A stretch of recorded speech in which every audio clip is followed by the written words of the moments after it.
আপনি আমাকে জিজ্ঞেস করেছেন কিভাবে দ্রুত ধনী হওয়া যায়। ঠিক, জি ঠিক। সেরা সমাধান 5 ওয়াক্ত সালাত আদায় করুন, আর ফজরের আগে 2 রাকাত সুন্নাত মিস করবেন না। জানেন কেন? মানুষ যখন বিশ্বের টপ 10 জন ধনী ব্যক্তি লিস্ট করে, যুবক মানুষেরা থামুন থামুন ভাই, আমাকে উত্তরটা দিতে দেন।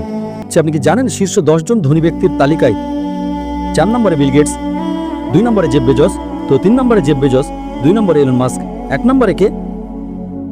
একজন মুসলিম যে ফজরের সালাত এবং সুন্নাত আদায় করে, সে এদের চেয়েও ধনী। কারণ নবী সাল্লাল্লাহু আলাইহি ওয়াসাল্লাম বলেছেন যে ফজরের 2 রাকাত সুন্নাত পৃথিবী এবং এর মধ্যে যা কিছু আছে তার চেয়েও বেশি মূল্যবান। সমস্যা হলো আমরা হাদিস শুনি কিন্তু বিশ্বাস করি না, কোরআন পড়ি কিন্তু বিশ্বাস করি না। আল্লাহ বলেছেন, তাই আমি বলি আমি কখনোই আমার ফজর মিস করব না, এমনকি আমার সুন্নাতও মিস করব না। কেউ আমাকে $1 মিলিয়ন দিলেও না।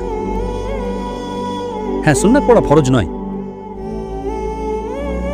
আপনাকে যেটা বুঝতে হবে, যদি আপনি সত্যিই বিশ্বাস করেন, আপনি কি জানেন সেরা ব্যবসা কোনটা? আল্লাহ সূরা বাকারা 2 নম্বর অধ্যায় 261 নম্বর আয়াতে বলেছেন, যদি আল্লাহর পথে একটা শস্য দানা দান করেন, আল্লাহ আপনাকে 7টা শীষ দেবেন এবং প্রতিটাতে 100টি করে দানা থাকবে।